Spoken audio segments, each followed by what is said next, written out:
지난주에 이어서 에베소서 5장입니다.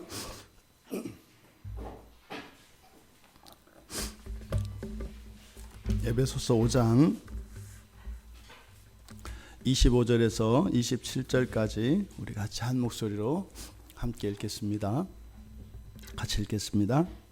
남편들아 아내 사랑하기를 그리스도께서 교회를 사랑하시고 그 교회를 위하여 자신을 주심같이 하라. 이는 곧 물로 씻어 말씀으로 깨끗하게 하사 거룩하게 하시고 자기 앞에 영광스러운 교회로 세우사 티나 주름 잡힌 것이나 이런 것들이 없이 거룩하고 흠이 없게 하려 하심이라. 아멘. 지난주에 이어서 주님께서 이 세상에 하나님의 자녀들을 사랑하시는데 교회를 통하여서 그 하나님의 사랑을 나타낸다 이렇게 말씀을 드렸습니다. 그래서 교회를 통해서 나타나는 그 하나님의 사랑, 그것은 차별 없는 사랑이고 그리고 중단이 없는 항상 계속되어지는 어떤 조건에 상관없이 그렇게 사랑하시는 사랑이고 또 하나님 자신보다 더 사랑하시는 사랑이다 이렇게 말씀을 드렸습니다. 그런데 하나님께서 교회를 사랑하시는 그 사랑의 절정이 바로 자신을 내어주심이다. 그래서 자신을 내어주시는 그 사랑이 하나님이 교회를 사랑하시는 사랑의 절정인데 그것을 그렇게 따로 구별한 이유가 있습니다. 왜냐하면 단순한 사랑으로만 이야기할 수 없는 것이기 때문입니다. 오늘은 그 자신을 주심이라고 하는 이 말씀과 그 뒤에 있는 26절과 27절에 이어지는 하나님께서 왜 그토록 교회를 사랑하신가, 왜 그렇게 사랑하시는가, 그 사랑의 목적에 대해서 사도 바울이 26절과 27절에서 기록을 하고 있습니다. 그래서 지난주에 이어서 마저 설교를 하도록 하겠습니다. 여기서 자신을 주신다라고 하는 이 의미가 성경 안에서 굉장히 풍성한 의미를 담고 있습니다. 그러니까 그냥 단어의 뜻으로는 내어준다, 모든 권리와 모든 것을 다 내어준다 이런 단순한 의미입니다만 성경 안에서 이 단어가 사용된 용례들을 찾아보니까 굉장히 가슴이 먹먹해지는 단어더라. 이 단어의 쓰임을 보니까 하나님은 은혜와 사랑을 다 주신다 할 때 그때 이 단어를 쓰세요. 예수님께서 그래서 십자가에서 당신을 내어주시는 것. 그러니까 지금 여기서 교회를 사랑하심과 자신을 내어주신 같이 할 때처럼 하나님이 좋은 것, 우리에게 유익한 것, 이것들을 하나님이 주신다 할 때 사용하는 단어가 이 내어주신다는 단어예요. 그런데 우리들이 이 단어를 하나님께 쓸 때는 뭐라고요? 배반한다는 얘기예요. 그래서 이 단어를 성경에서 배반하다라고도 번역을 합니다. 그러니까 똑같은 단어를 하나님은 모든 것을 다 내어주신다 이렇게 해석하고 사람은 예수님을 배신한다. 그러니까 이 단어가 가지고 있는 의미가 굉장히 깊은 의미를 가지고 있는 단어더라.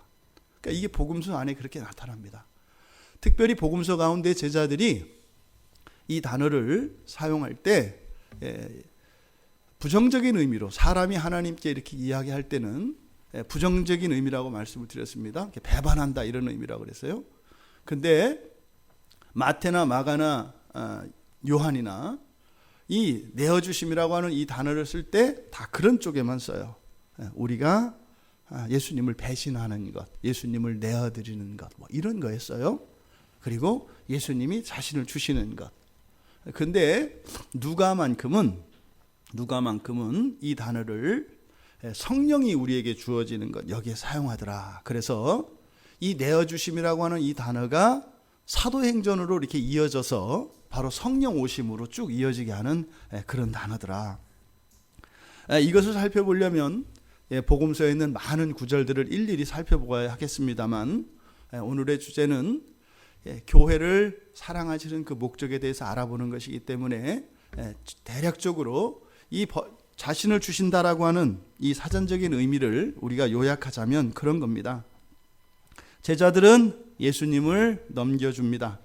그래서 십자가에 못 박히시게 하고 예수님은 성령을 넘겨주셔서 영생을 누리게 되었다는 의미를 함축하고 있는 것이 자신을 주심이라고 하는 단어입니다. 사람은 예수님께 죽음을 넘겨드렸고 그 죽음을 넘겨받으신 주님은 영원한 생명을 우리에게 넘겨주셨다는 것입니다. 이게 자신을 내어주심입니다. 이게 가장 잘 나타나는 것이, 이 내어주심이 가장 잘 나타나는 것이 어디예요? 십자가입니다. 이 십자가는 너무나 다른 두 개의 의미가 나타납니다. 그래서 이 십자가는 바로 사도 바울이 전하는 그 복음의 핵심이 이 십자가입니다. 그러니까 신약 성경에서 절반 정도를 사도 바울이 썼다고 말씀을 드렸지 않습니까? 그 절반 정도의 성경의 내용이 그러니까 뭐라는 거예요? 십자가라는 얘기예요. 그러니까 사도 바울이 그 복음을 전하는데 그 복음의 내용이 십자가다. 그런데 실제로 복음서도 마찬가지입니다. 마태, 마가, 누가, 요한 복음서의 대부분도 바로 십자가에 대한 이야기입니다. 그래서 신약 성경을 두 글자로 줄여라 그러면 예수 이렇게 할 수 있습니다. 세 글자로 줄여라 그럼 뭐라고 할 수 있어요? 십자가. 이렇게 얘기할 수 있습니다. 그래서 사도 바울은 고린도전서 2장 2절에서 고린도 교회 교인들에게 이렇게 얘기합니다. 내가 너희 중에서 예수 그리스도와 그가 십자가에 못 박히신 것 외에는 아무것도 알게 하지 아니하기로 작정했다 그래요. 근데 여기는 이게 두 가지처럼 얘기하거든요. 예수 그리스도와 그가 십자가에 못 박히신 것. 그런데 사실은 번역에 따라서 이렇게 나눌 수도 있고 연결 지을 수 있습니다.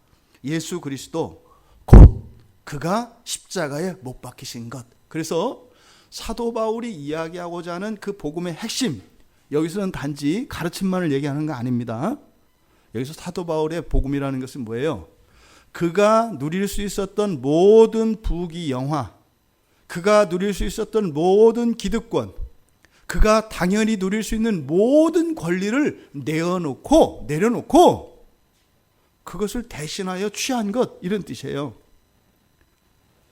부자였고요, 아주 똑똑한 지식인이었고요, 아주 신분 높은 사람이었었고요, 탁월한 인격의 소유자였습니다. 사람들로 또 존경받고 사랑받고 인정받고 그런 사람이었다 이 말이에요.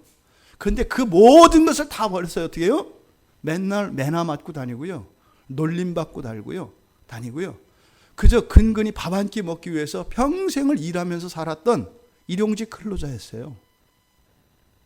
그런 삶을 살았던 이유가 뭐예요? 복음이었거든요. 그러니까 십자가가 그의 복음의 핵심입니다. 그가 가르친 것의 중심은 십자가입니다. 이렇게 어떤 지식을 말하는 게 아니에요. 그의 전 인생이에요.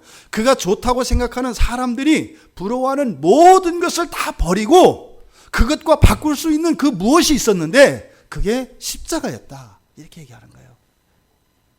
이 말은 뭐예요? 우리들은 그렇게 살지 않지 않습니까? 그 얘기는 뭐예요? 우리가 십자가를 모른다는 뜻이에요. 다른 차이가 아닙니다. 십자가를 아는 것과 모르는 것의 차이가 그렇게 완전히 다른 인생을 만들어낸다 이 말입니다. 사도 바울은 이 십자가 앞에서 예수 그리스도의 그 사랑을 알았고, 무슨 사랑이에요? 자신을 주신 것이에요. 예수님이 자신을 주셨다는 그 의미가 무엇인지 분명히 알았던 사람입니다. 그러니까요, 자기의 인생을 다 내어버리고 주님을 따라 그런 인생을 살아갈 수 있었던 거예요. 이건 여러분, 절대로 이런 말씀을 드릴 때 여러분에게 희생을 하라고 이야기하거나 헌신을 하라고 이야기하거나 이런 것이 아니라 더 큰 가치를 이야기하는 거예요.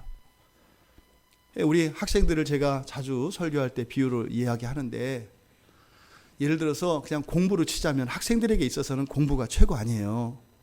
그러니까 전교 1등을 한번 해보면 그 기쁨과 즐거움이 뭔지를 알아요.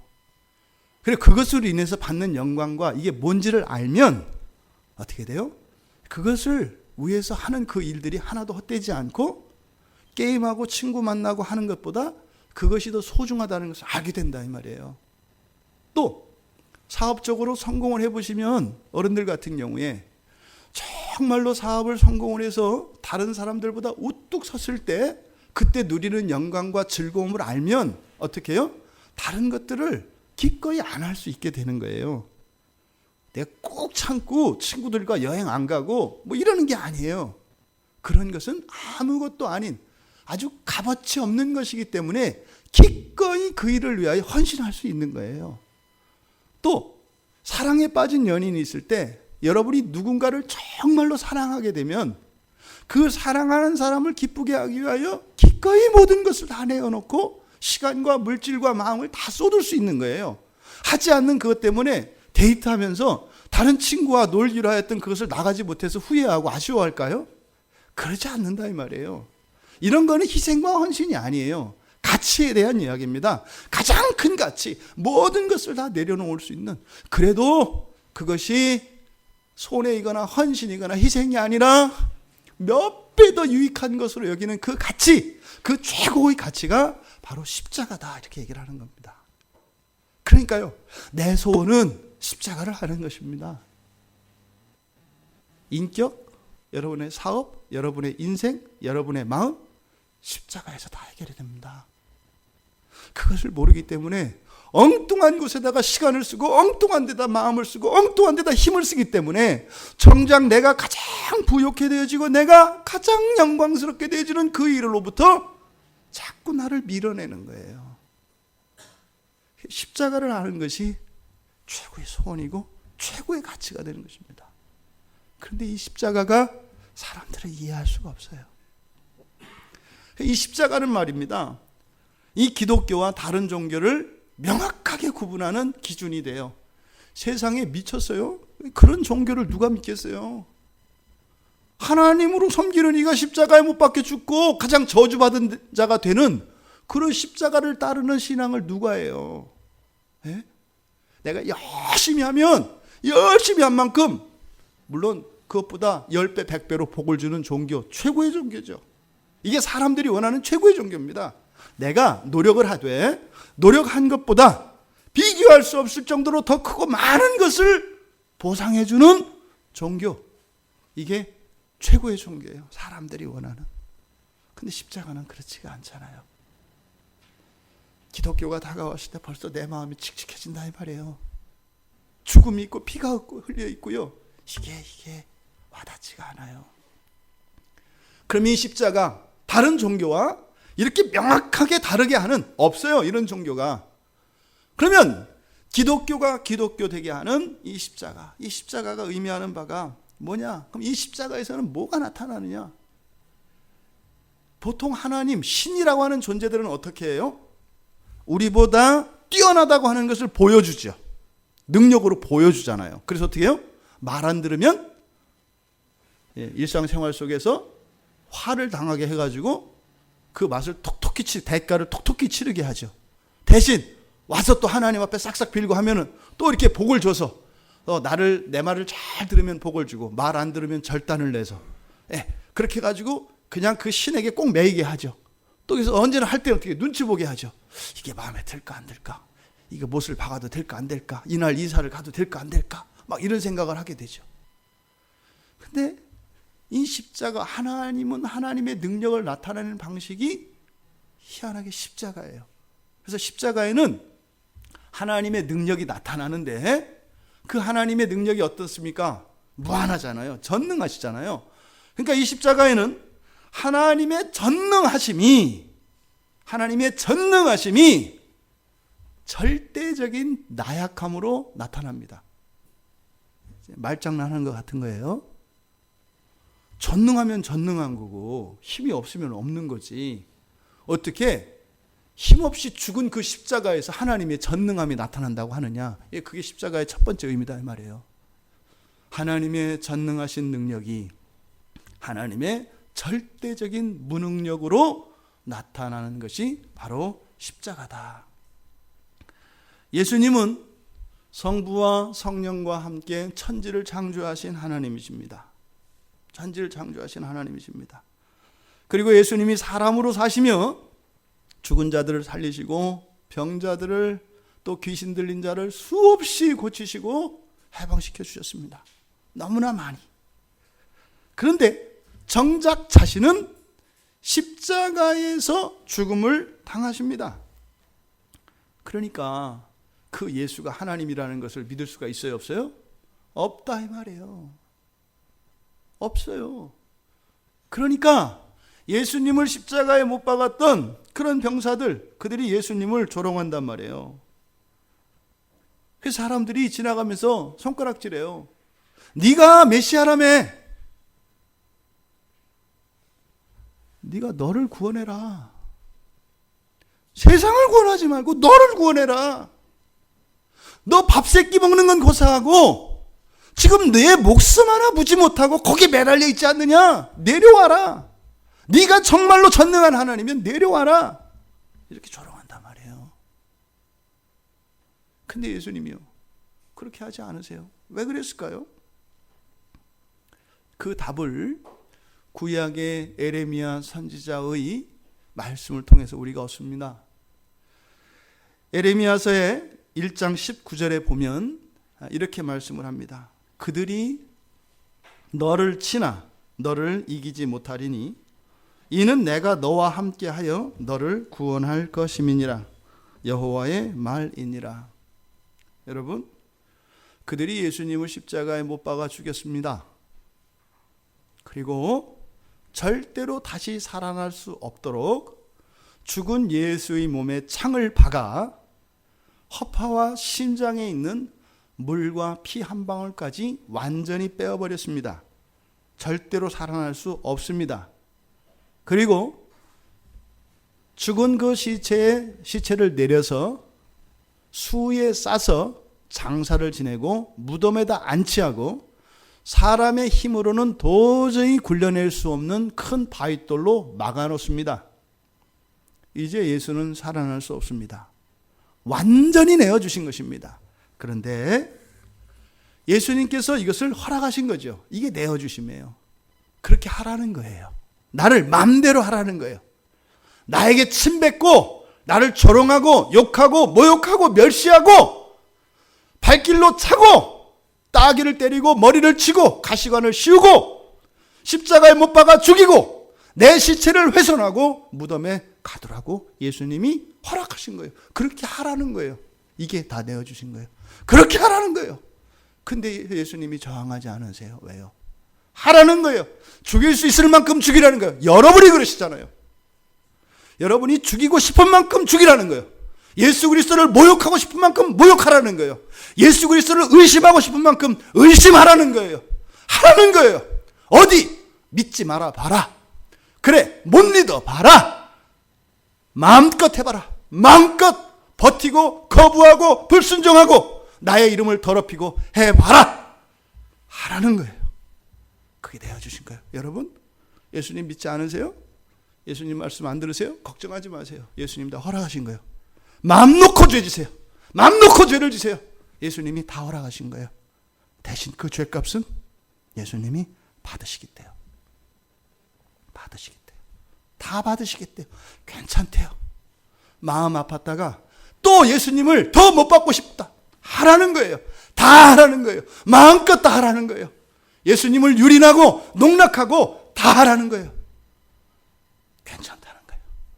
왜요? 하나님께서 말씀하셨어요. 그가 너를 칠 것이나 너를 어찌할 수 없을 것이다.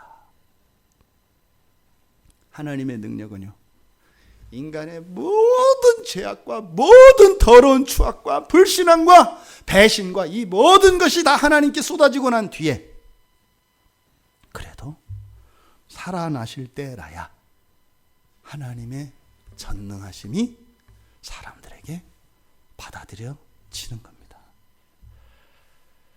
모든 것을 다 내주시고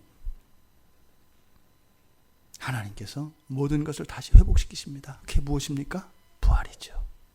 그런데 그 예수가 다시 살아났어요. 그 예수가 다시 살아났어요. 저도 예수를 믿으며 한 10년 이상을 교회를 떠난 적이 있습니다. 제가 예수님을 얼마나 미워했는지 몰라요. 얼마나 원망했는지 몰라요. 제 평생은 제 평생의 그 10년의 기간은 지옥이었어요. 너무 미웠어요. 너무 싫었어요. 예수님이 계신 것 자체가 오히려 더 싫었어요. 위로가 되는 게 아니라 더 싫었어요. 왜요? 우리 집 망하게 하고, 우리 아버지 돌아가시게 하고, 우리 어머니 그냥 반신불수로 시체가 돼서 식물인간 되어서 쓰러지게 한 거 다 하나님 때문이라고 저는 생각했어요. 너무 싫었어요. 나를 구원해 주신 게 싫었어요. 왜요? 날 구원 안 해 주셨으면 내가 예수님 몰랐을 거 아니에요. 그럼 내가 예수님 믿지 않았을 거 아니에요. 기대도 하지 않았을 거 아니에요. 그런데요, 오히려 내 인생을 완전히 망가뜨렸고 우리 집을 완전히 풍지박산 만들어버렸어요.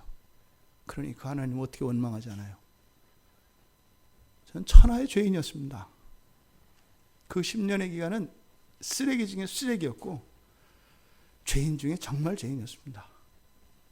그런데 지금 보니까 성경에서 주님이 그렇게 하라고 하시, 해봐라. 해. 그렇게 해야 네 마음이 풀리고 막혀있는 네 가슴이 뚫리거든. 하라는 거예요. 해라. 해. 그렇게 해. 괜찮아. 교회 나오기 싫으면 나오지 말고, 성경 보기 싫으면 보지 말고, 기도하기 싫으면 하지 마, 설교 듣기 싫으면 듣지 마. 너 그거 들었다가 괜히 하나님 사랑 알면 너 마음대로 못 미워하잖아. 듣지 마. 그냥 오해하고 비비 틀려가지고 하나님 원망하고 해. 이렇게 하시는 거예요. 그런데요, 예수 그리스도가 부활하셨습니다. 근데 그 믿음이 사라지질 않아요. 나를 구원하신 그 하나님의 사랑이 떠나지를 않아요. 오히려 제가 그렇게 방황하고 죄를 지었던 그것 때문에 하나님의 사랑이 커지더라고요. 이게 십자가에서 나타내시는 하나님의 그 전능하심이 절대적인 무능력으로 나타나는, 이게 바로 십자가의 신비입니다. 그래서 이 십자가에는 하나님의 무한한 사랑이 나타나요. 그리고 거기에는 뭐예요? 나의 무한한 이 반골정신, 무한한 배신, 무한한 불신, 무한한 의심, 이게 나타나는 게 십자가예요. 그런데요, 그렇게 부활하신 예수가 어떻게 하세요? 다시 또 내어주세요. 한 번으로 끝나는 게 아니라 다시 또 내어주세요. 또 내어주세요. 그러면 우리는 어떻게 해요? 또 배신해요. 또 그렇게 하라는 거예요. 또 그렇게 하라는 거예요. 그래서 십자가 사건은 단번에 일어난 사건입니다만 우리들 개인과 이 시대의 역사 속에서는 수없이 예수가 십자가에 못 박혀요. 지난 한 주일도 우리는 얼마나 예수를 십자가에 못 박았는지 몰라요. 근데 예수님 뭐라고 그러세요? 괜찮다는 거예요. 괜찮다라는 거예요. 다 쏟아내라는 거예요. 다 받아주겠다는 거예요. 그리고 나서도 사라지지 않는 이 사랑과 믿음이 우리 마음 안에서 불꽃처럼 피어오를 때 거기에 하나님의 전능하심이 나타나는 겁니다. 두 번째로는, 그래서 이 하나님의 능력뿐만 아니라 말씀드린 것처럼 이 하나님의 그 무한하신 사랑과 무한한 배반이 나타나는 거예요. 하나님의 능력은, 사람의 배신은 그 하나님의 사랑, 사람의 무한의 이 배반, 배신, 이것으로 연결되어집니다. 하나님이 전능하시기 때문에 우리가 예수님을 그렇게 무한대로 배신하고 무한대로 못을 받고 무한대로 불신을 해도 예수 그리스도와 우리 사이에 끈은 끊어지지가 않는 거예요. 하나님의 사랑은 원래부터 무한의 사랑이에요. 무한의 사랑입니다. 그래서 이 십자가에서 나타난 하나님의 무한의 사랑, 이것은 사실은 창세기, 성경의 시작부터 시작됩니다. 맨 처음에 성경이 천지창조 기사로 시작하지 않습니까? 창세기 1장 28절과 29절에 보면 하나님께서 세상을 다 창조하시고 사람에게 다 주세요. 다. 창조하신 모든 것을 다 주세요. 하나도 남김없이 다 주세요. 모든 복을 주셨다, 이렇게 얘기해요. 그래서 세상에 있는 모든 것을 다 내어줬다, 이 말이에요. 그러니까요, 이미 구약 성경의 시작도 뭘로 시작해요? 다 내어주신 것으로 시작을 해요. 뭘로? 창조하신 모든 것을 다 주세요. 근데 지금 십자가에서는 뭐를 주세요? 이제는 하나님 자신을 주세요. 우리가 사람이지만 전라도 말인지 경상도 말인지 징하죠? 모든 것을 다 주셨어요. 그런데 어떤 일이 일어났죠? 배신하죠. 보세요. 모든 것을 다 주셨거든요. 그리고 단 하나, 선악을 알게 하는 나무의 열매를 따먹지 말라고 딱 그 하나만 남겨놓으셨어요. 그죠? 그럼 보세요. 무한대예요. 세상에 있는 게. 먹을 게 무한대입니다. 근데 그 중에 딱 하나, 선악을 알게 하는 나무, 그건 뭐죠? 죽음이에요. 죽음. 죽음을 먹지 말라는 거예요. 왜 먹지 말라 했을까요? 네? 신약을 보면 예수님이 그걸 왜 먹지 말라고 했는지 알아요? 네가 그것을 먹으면 정령 죽으리라 그랬는데 그 죽음은 누구의 죽음이에요? 사람의 죽음이에요? 하나님의 죽음이에요? 하나님의 죽음이에요. 왜요? 하나님은 사람을 사랑하셔서 죽어도 죽게 내버려둘 수 있어요? 없어요? 없어요. 사람하고 떨어질 수가 없다니까요. 사랑해서. 죽으면 어떻게 하실 거예요? 살리실 거예요. 왜? 사랑하니까. 사랑하려면 어떻게 해야 돼요? 그러면 살리려면 대신 죽어야 돼요. 그러니까 먹지 말라는 거예요. 너 그거 먹으면 너 죽어야 되는데, 너 죽으면 내가 너와 함께 할 수 없는데, 너와 함께 할 수 없다는 일은 나에게 있을 수 없어. 난 너와 영원히 함께 할 건데, 네가 죽으면 내가 너와 함께 할 수 없잖아. 그럼 네가 죽으면 내가 죽어야 돼.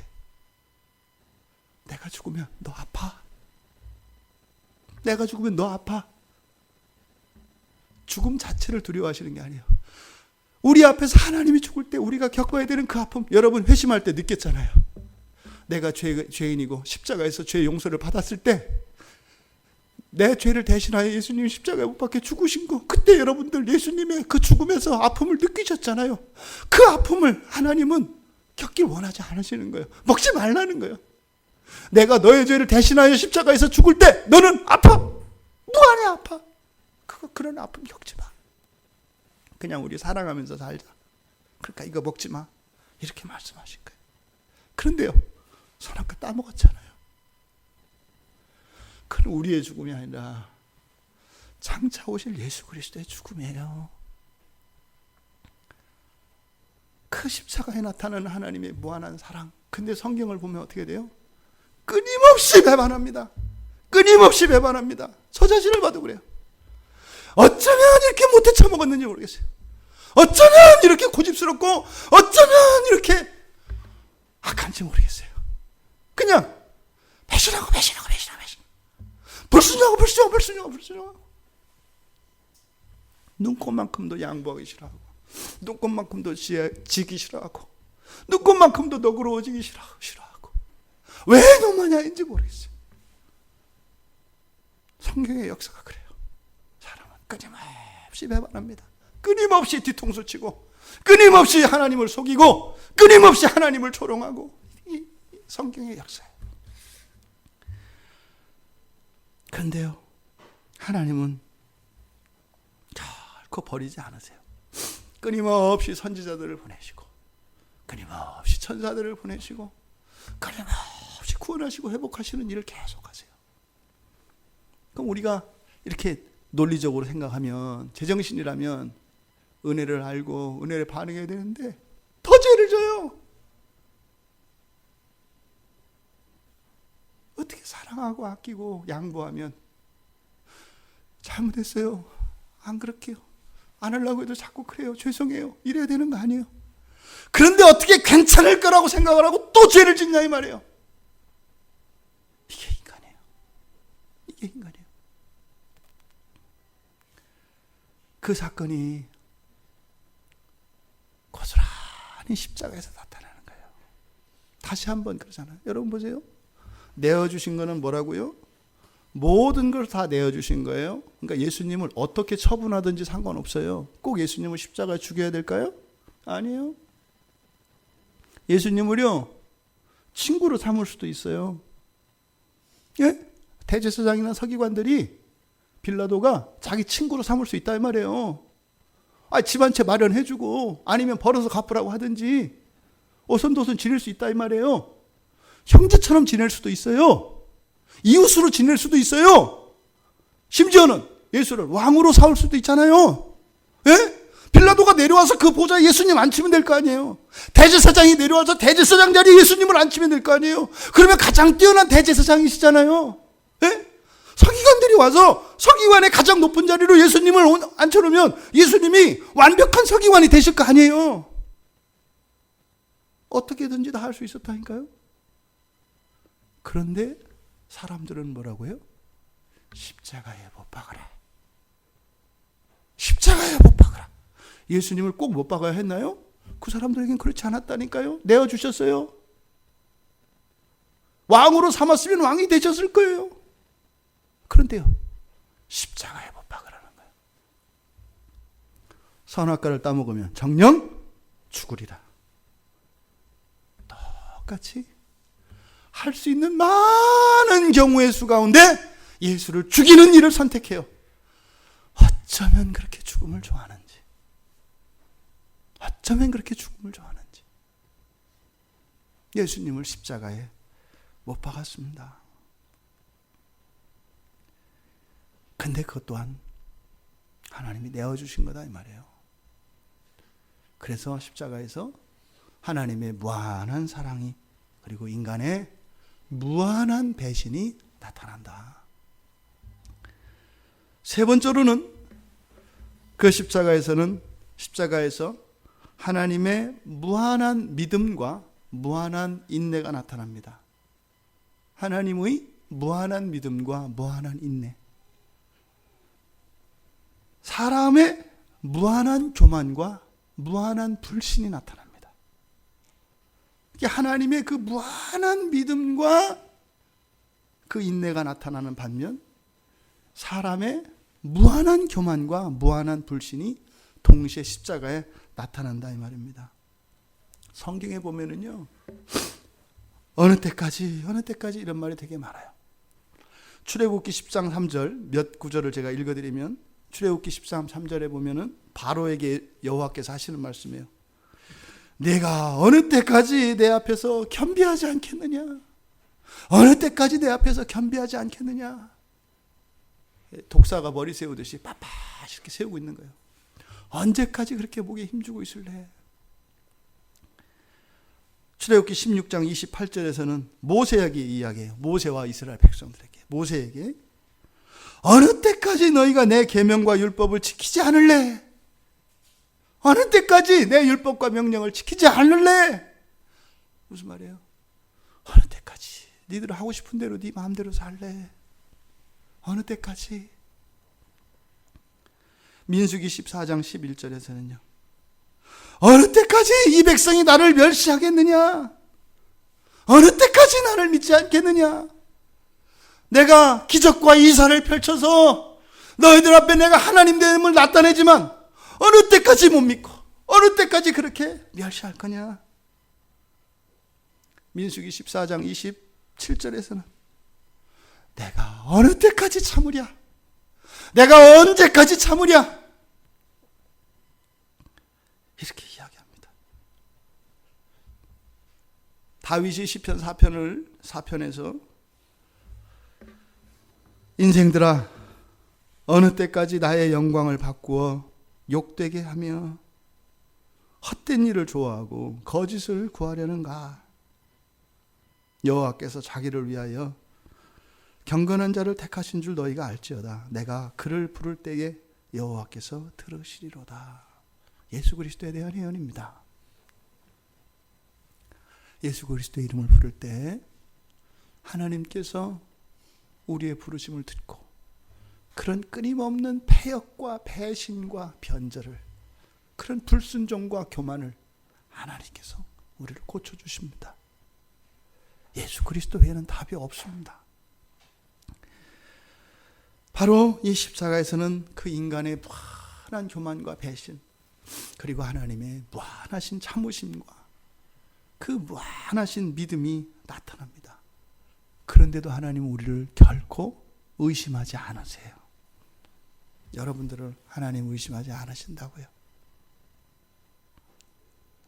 여러분은 여러분 자신을 인정하지 않겠지만 하나님은 여러분을 인정하세요. 여러분이 정말로 하나님만 사랑하고 하나님께 돌아올 것을 하나님은 믿으세요. 그 믿음이 바로 십자가에서 나타난다 이 말입니다. 그러면 왜 이렇게 지독할 정도로 십자가에서 나타난 이런 사랑이 왜 있는가? 그 목적이 뭐냐 이 말이에요. 그것이 26절에서 이야기합니다. 26절, 27절은 둘 다 뭐뭐하기 위하여 라는 말로 시작됩니다. 우리말 성경에는 이렇게 안 나와 있어요. 26절에 보면 이는 이렇게 되어 있잖아요. 이는 이게 뭐뭐하기 위하여 이런 뜻입니다. 그래서 27절도 마찬가지로 뭐뭐하기 위하여. 그래서 25절에 나타난 사랑하시고 자신을 주신 그것이 바로 26절을 위하여 그렇게 하신 것이다. 이렇게 설명하는 거예요. 그리고 27절은 바로 26절은 27절을 위하여 그렇게 하신 것이다. 그래서 뭐뭐하기 위하여 이렇게 되어 있습니다. 그러니까 25절에 그 십자가에서 나타난 그 하나님의 자신을 주시는 그 무한하신 그 사랑, 그 사랑의 이유가 무엇인지 26절에서 설명을 하는데 뭐라고 해요? 26절에 보니까 주님이 교회를 26절에 이는 곧 물로 씻어 말씀으로 깨끗하게 하사 거룩하게 하시고 이렇게 얘기해요. 그렇죠? 지금 우리말 성경이 다 이야기한 거예요. 그대로 이야기한 겁니다만 우리가 정확하게 이해가 좀 잘 안 될 수 있어요. 그래서 이는 곧 물로 씻어 말씀으로 깨끗게 하사 거룩하게 하시고 이게 무슨 뜻인 것 같으세요, 여러분? 물로 씻었다는 얘기고 근데 물로 씻었는데 말씀으로 깨끗하게 했대. 그래서 거룩하게 했다. 그러니까 뭐 요약하면 뭐예요? 거룩하게 하시기 위하여 이런 뜻이에요. 그러니까 거룩하게 하시기 위하여 이렇게 했다. 근데 이 거룩하게 하는 것이 어떻게 하는 거냐? 이게 바로 물로 씻고 말씀으로 깨끗하게 이렇게 나온 거예요. 그대로 직역하면 이렇게 됩니다. 26절을 원문 성경을 그대로 직역하면 말씀 안에서 물로 씻어 깨끗하게 하셔서 거룩하게 하시고. 그러니까 이게 무슨 말이냐면 여러분들이 무언가를 깨끗하게 하려면 어떻게 하세요? 물로 씻잖아요. 그러니까 물로 씻으면 깨끗하게 되죠. 그러니까 무엇을 깨끗하게 하기 위해서는 물로 씻는 것처럼 어떻게 하셨다? 말씀 안에서, 이게 도구로도 쓰일 수 있어요. 말씀으로, 말씀 안에서 교회를 깨끗하게 하시되 어느 정도로? 그냥 깨끗한 정도가 아니라 거룩하게 한다 이 말이에요. 물로 씻으면 깨끗하게 되죠. 그럼 말씀으로 씻으면 어떻게 된다는 거예요? 거룩하게 된다는 거예요. 이해되시죠? 그러니까 이렇게 사랑하시는 그 사랑의 이유가 바로 교회를 거룩하게 하려 하시기 위함이다. 근데 그 거룩하게 하는 방법은 딱 한 가지밖에 없다. 뭘로? 말씀으로, 말씀 안에서. 말씀이 곧 누구세요? 예수 그리스도시죠. 예수 그리스도 안에서 거룩하게 하시려고 다 내어주시기까지 사랑하셨다. 이렇게 말씀한 거다 이 말입니다. 교회는 오직 예수 그리스도로만 거룩하게 됩니다. 그래서 또 반대로 교회가 거룩해지기 위해서는 예수 그리스도께서 다 내어주셔야 하는 것입니다. 그러면 보세요 여러분, 이 세상에 거룩한 교회가 있고 거룩하지 않은 교회가 있겠어요? 없죠. 이 세상에 어떤 교회도 우습게 보면 안 돼요. 그래서 이 세상에 있는 모든 교회는 거룩해요. 그 거룩의 이유가 무엇이에요? 예수 그리스도께서 자신을 다 주셨기 때문에, 십자가에서 주셨기 때문에. 그래서 이 세상에 있는 모든 교회는 거룩한 거예요. 여러분, 여러분들이 왜 교회 딱 들어오면 왜 기도해요? 거룩하기 때문에 그래요. 다른 곳과 달라요. 거룩하기 때문이에요. 이게 거룩한 거예요, 여러분. 거룩하다고 하는 의미는 뭡니까? 구별하는 것이고, 구별한다는 것은 주인이 다르다는 뜻이에요. 뭐 이거는 내 거. 이게 거룩함이에요. 그런데 하나님의 소유를 거룩하다고 하는 거예요. 여러분들이 가지고 있는 지금 물건들은 여러분 각자의 것이잖아요. 다 구별되어 있잖아요. 내 것을 옆에 사람이 막 마음대로 가져가서 사용하면 안 되잖아요. 소유권이 있으니까. 근데 이거는 내 거 이렇게 얘기한단 말이에요. 그러면 하나님의 것, 이것을 뭐라고 해요? 거룩하다 이렇게 얘기하는 거예요. 하나님 거. 여러분은 거룩하세요? 안 거룩하세요? 그럼 여러분 하나님 거네요. 예. 이게 거룩하다는 뜻이에요. 그러니까 하나님의 것으로 하나님의 소유권을 삼기 위하여 그렇게 하신 것이다. 이렇게 얘기하는 겁니다. 그러니까 이 세상에 있는 교회는요, 거룩한 교회가 있고 거룩하지 않은 교회가 있는 게 아니에요. 단지 뭐예요? 순종하는 교회와 불순종하는 교회가 있을 뿐이에요. 그러니까 아들, 딸들이 그렇잖아요. 우리의 자녀가 다 내 아들, 내 자식이 아니에요. 근데 내 자식들 중에서 어떻게 해요? 뭐 착한 녀석이 있고 속 썩이는 녀석이 있고 그러잖아요. 둘 다 자식이란 말이에요. 교회가 마찬가지입니다. 교회는 거룩합니다. 모든 교회는 하나님의 것이기 때문이에요. 그런데 하나님의 것인 이유가 뭐예요? 그 교회가 훌륭하기 때문에 거룩해요? 천만에요. 물로 씻어서 거룩하게 되는 게 아니라고요. 예수로만 거룩하게 되는 것이라고요.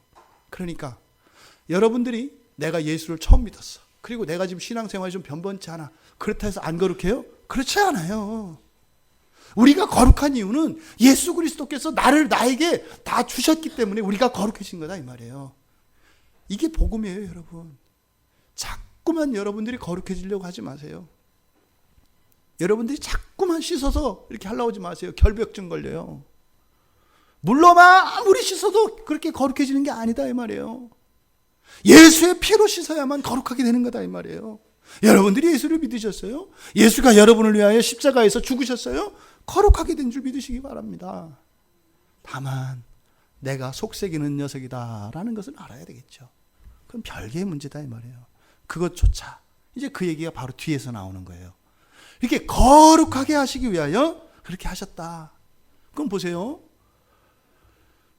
여러분들 가운데 어떤 물건을 여러분이 가졌을 때 그것이 여러분의 명예를 더럽힌다면 그걸 가지고 다니겠어요? 안 가지고 다니겠어요?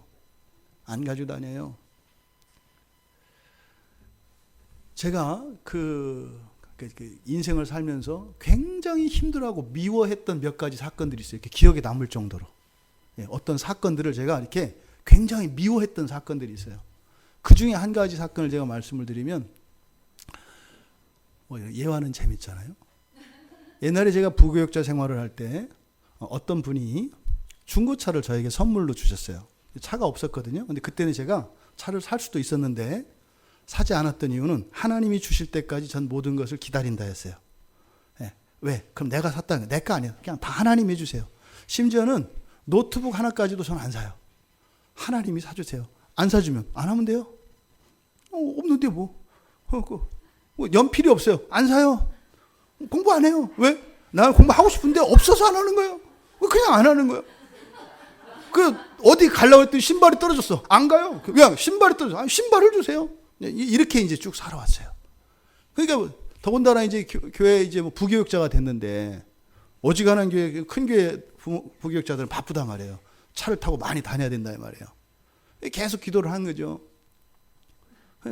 근데 막 이제 이렇게 압력이 들어오죠. 아니, 지금 사역을 시작해야 되는데 차 없이 어떡하냐.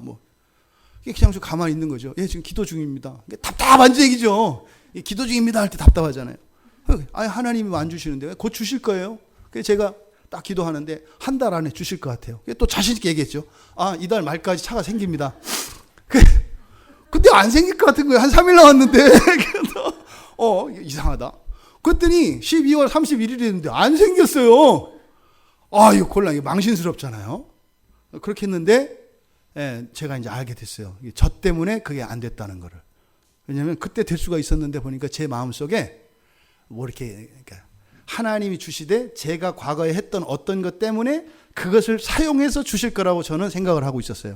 그게 이제 12월 31일 지나고 나서 며칠 이렇게 기도하면서 깨달은 게, 방법을 내가 하나님한테 지정했구나. 차를 주시되 이 사람을 통해서 주는 걸 내가 방법을 하나님한테 지정을 한 거예요. 왜요? 제가 베푼 적이 있어요. 누구에게. 근데 그 사람이 나한테 옛날에 약속을 했는데 기도하면서 그게 생각난 거예요. 그럼 이 사람이 약속을 지켜서 이렇게 줄라나 보다. 그러니까 하나님이 하신 거잖아요. 그죠? 그것도 막 잊혀진 얘기인데 저는 그 사람 통해서 이렇게 될 줄 알았어요. 안 주시는 거예요. 뭐요? 내 생각은 네 생각과 달라 이러신 거죠. 그래서 그거를 제가 아, 이랬구나. 그래가지고 그분한테 전화번호를, 제 핸드폰에 전화번호가 있잖아요. 전화번호를 찾아가지고 문자를 보냈어요. 집사님, 옛날에 제가 이렇게 기도 얘기를 이렇게 해서 이런 일이 있었습니다. 참 내가 어이없었고, 그거는 절대로 내가 뭘 바라고 한 것도 아니었고, 내가 한 것도 아니고 하나님이 한 거였습니다. 그러니까 오늘 이후로 그 일에 대해서는 잊으세요. 그리고 저한테는 연락도 하지 마세요. 제가 전화번호 지웁니다. 딱 보내고 전화번호 지웠어요. 그 다음날 차가 왔잖아요. 그 다음날 차가 왔어요. 교회 마당에. 어떤 전혀 상관이 없는 분이 전화가 왔어요. 목사님 차 없으시다면서요? 예. 마당에 차하고 보험 서류하고 차키 맡겨놨습니다. 그거 목사님이 쓰시면 됩니다. 아무 말씀 마시고 그냥 써주세요. 별건 아닌데요. 더 좋은 차 사드리고 싶었는데요. 제가 지금 형편이 이래서요. 이게 하나님 일하시는 방식이에요. 그 차가 저한테 소중하겠어요? 안 소중하겠어요? 굉장히 소중하죠. 굉장히. 근데 그 차 아니에요. 근데 그 차를 얼마나 이뻐요. 그죠? 이쁜 거. 그 기도의 응답과 하나님이 하신 거에 대한 그게, 그러니까 제 신앙도 있잖아요. 너무 저한테는 최고의 자동차예요. 이 세상에 어떤 차보다 저는 그 차보다 더 좋은 차 못 봤어요. 더 좋은 차예요. 그게 더 좋아요. 근데 한 번은 그 차를 가지고 어떤 분이 급한 일이 생겼어요. 보니까 나한테 부탁한 것도 아니에요. 이게 지나가다가 얘기를 들었는데 굉장히 급한 일이 생긴 거예요. 그래서 저도 사실은 어디 지금 딴 일 볼 일이 있었는데 그런 거 있잖아요. 걸리는 거. 이렇게 도와줘야 되겠다. 이렇게 걸리는 거. 그래서 걸려요. 자꾸. 그래서 전화를 하고 약속을 취소하고 여기를 갔어요. 이제. 제가 이렇게 어디 혹시 급하신가 봐요. 그렇다고 막 큰일 났다고 막 이러는 거예요. 그러면은 뭐 다른 사람도 바쁘고 막 이래요. 저는 한가하니까 저랑 같이 가시죠. 그래서 제가 이제 모셔다 드리겠다고. 그게 이제 그 차로. 너무 기쁘잖아요, 또. 하나님이 주신 차로 그렇게 하나님 기뻐하시는 위해서 쓰일 때 얼마나 좋아요. 그죠? 그게 모시고 막 가는 거예요. 이분을 떡 태웠어요. 차 불평을 하기 시작하는데요. 차가 낡았다고 막 불평을 해요. 이건 뭐가 어떻고, 이건 뭐가 어떻고, 이건 뭐가 어떻고, 이건 뭐. 야, 이 핸들이 막 흔들리는 거 있죠? 제가 미워했던 것 중에 하나예요. 굉장히 힘들었어요. 그 일 때문에 제가 아주 오랫동안 그 미움을 극복하느라고 굉장히 힘들었어요. 도와주는데 도와주는 사람을 비난하고 훈계하고 가르쳐. 이런 일들이 우리 삶 속에서 일어나요. 예를 들어서 여러분들이 각자 잘하는 게 다 다르잖아요. 그죠? 근데 잘한다 하더라도 사람의 몸과 능력은 팔이 2개밖에 없잖아요. 그럼 두 손으로 할 수 없는 일을 도와주면, 더 못하는 사람이 도와주면 고마운 거예요? 안 고마운 거예요? 근데 사람들은 어떻게 해요? 야단쳐요. 그렇게 도우면 안 된다고. 자기 눈에 안 차는 거죠. 제가 그것 때문에 얼마나 힘들었는지 제가 기억하는 일 중에 하나예요. 우리가요, 이렇게 하나님의 소유되었다라고 하는 것은 있지 않습니까? 사람들이 보기에 더 좋은 것, 더 나은 이런 게 아니에요. 하나님의 소유된 것은 하나님 것이기 때문에 귀한 것입니다. 그렇죠? 그 자체로 귀한 거예요. 그런데 하나님이 거룩하게 여기시는 것은 제가 그 차를 타고 도와주면서 그렇게 오히려 놀림을 받고 막 모욕을 받았던 그런 게 아니라 하나님의 거룩하시면 어떻게 해요? 그 차 자체도, 그분조차도 만약에 하나님의 거룩하신 차를 타게 되면 어떻게 되는 거예요? 와, 도와주신 것도 감사한데 이런 차를 타게 해주셔서 감사해요. 이게 하나님의 거룩하십니다. 이 말씀을 드리려고 하는 거예요. 우리들의 거룩하면 약점이 있어요, 없어요? 있어요. 아직까지는. 그래서 우리들의 거룩하심의 근거는 무엇이어야 한다? 하나님의 소유됨만 그 거룩함의 근거이어야 한다. 근데 하나님의 온전한 거룩하심은 하나님의 소유일 뿐만 아니라 하나님의 소유로서 부족함이 없는 것. 이게 완전한 거룩함이에요. 하나님은 그렇게 만드시려고 하신다 이 말입니다. 그 얘기가 바로 27절 얘기예요. 하나님의 소유로 삼으시기 위하여 다 주셨고 또 하나님의 소유 삼으심, 그 거룩하심, 그것은 무엇을 위한 거다? 뒤에 27절 가니까 자기 앞에 뭘로 세우세요? 영광스러운 교회로 세우사. 1차적으로 하나님이 하나님 소유 삼으십니다. 그 다음에 어떤 일이 일어나요? 영광스럽게 하는 일이 일어나요. 이게 교회에 나타난 하나님의 사랑이고 교회를 사랑하시는 이유와 목적이 여기 있다는 거예요. 하나님 소유 삼으시고 하나님 소유답도록 영광스럽게 만들어 가시는 것. 이것이 바로 교회에 나타난 하나님의 사랑의 목적이다. 근데 있지 않습니까? 27절에 있는 단어들을 보면 하나하나 단어들을 여러분 눈치 한번 채보세요. 영광스러운 교회 세우시는데 영광스러운 게 무엇인지 뒤에 설명하는 거예요. 티나 주름 잡힌 것이나 이런 것들이 없이 이렇게 돼 있어요. 흠이 없는 것. 티나 주름 잡힌 거 없고 흠이 없는. 이 단어들이 언제 쓰는 것 같으세요, 여러분? 보세요. 티, 주름. 누구한테 쓰는 말이에요? 네? 너무 거룩해서 예수님한테 그러잖아요, 지금. 아니, 우리가 일상생활에서 티, 주름 이런 거 누구한테 쓰냐니까요, 주로. 예. 맞아, 여자들이 잘 쓰는 단어잖아요. 아, 여러분, 티 없는 백옥 같은 피부 되고 싶지 않으세요? 여러분, 주름을 탱탱하게 펴고 싶지 않으세요? 아니, 백옥 같은 피부에 주름이 없는 얼굴, 여러분의 로망 아니에요? 여기에 사용된 단어가 바로 그 단어들이에요. 그러니까 지금 이 문맥이 교회와 주님의 사랑에 대한 이 설명이 신랑과 신부 얘기로 돼 있잖아요. 그러니까 교회를 마치 신랑이 그 신부를 바라보는 그 완전한 신부의 모습을 영광스럽다 하는데 지금 그 신부의 완전한 얼굴을 이렇게 나타낸 거라고요. 죽은 께 김이 티 하나도 없고 주름이 하나도 없이 거기다가 어떻게 돼요? 그 뒤에 우리말 성경에 뭐라고 돼 있어요? 흠이 없게. 이건 뭐예요? 그런 것, 그와 비슷한 것조차도 없는 이런 뜻이에요. 그러니까 사실은 뭐예요? 그 얼굴은, 여기서 말하는 얼굴은 어떤 얼굴이에요? 그림자도 안 비치는 얼굴이에요. 그늘에 들어가도 그림자가 안 비쳐. 왜? 얼굴이 너무 윤기가 나서. 그러니까 막 얼도 안 비치고 막 그냥 아주 그냥 바짝바짝바짝하고 그냥 아주 백옥 같고 그냥 탱탱한. 이제 우리 여성분들은 이럴 때 이렇게 좀 느낌이 올 수 있어요. 남성들은 안 올 가능성이 많아요. 지금 이렇게 묘사하고 있어요. 그러니까 보세요. 소유 삼고 영광스럽게. 지금 이게 무엇에 대한 어떤 그림이 그려지세요? 신부예요. 신부 여러분. 솔로몬이 술람 여인을 딱 마음에 들었을 때 내 소유로 삼거든요. 데려다가 어떻게 한다는 거예요? 궁중에 있는 모든 왕비들보다 가장 아름다운 여인으로 만들어요. 술람 여인이 그렇게 돼요. 밭에서 일하던 여인이 뭐 이쁘겠어요? 예? 피부가 뭐 곱겠어요? 쩍쩍 갈라지고 김이 죽은 게 그 5월, 4월, 5월에 장렬하는 햇빛을 쬐는데 이 기미가 얼마나 꼈겠어요? 막 덕지덕지 꼈겠죠. 그랬던 여인을 데려다가 나중에 어떻게 해요?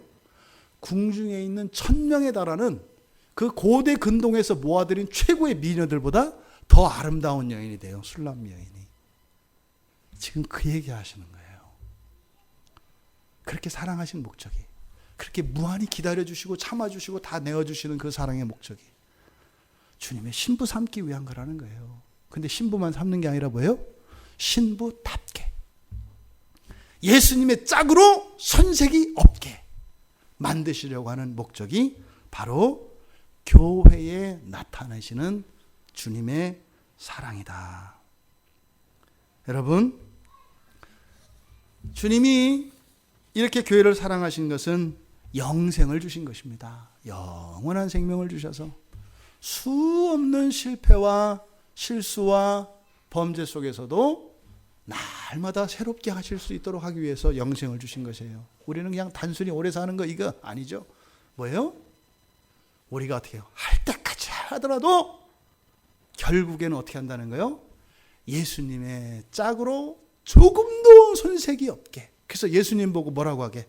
신부 잘 얻었네 이렇게 하더라고. 예? 이 신부를 보고 봉잡았네 이게 아니라 예수님을 보고 이렇게 하나님이 보실 때 이야 행운이다. 저런 신부를 둬서 행운이다. 여러분을 향하신 말씀이세요. 그 사랑이 교회를 통하여 끊임없이 나타나고 있습니다. 여러분 가정을 통해서 그 사랑이 계속 나타나고 있습니다. 우리들로 말미암는 그 사랑과 영광과 거룩이 아니라 예수 그리스도로 말미암는 그 사랑, 그것이 우리를 거룩하게 하고 우리를 영광스럽게 하는 바로 그 원천이라고 말씀을 하고 계시는 것입니다. 그래서요 에베소서 5장 32절에서 이 비밀이 크도다 이렇게 얘기하는 거예요. 이 비밀이 크도다. 하나님의 사랑으로 여러분들을 하나님 소유 삼으셨습니다.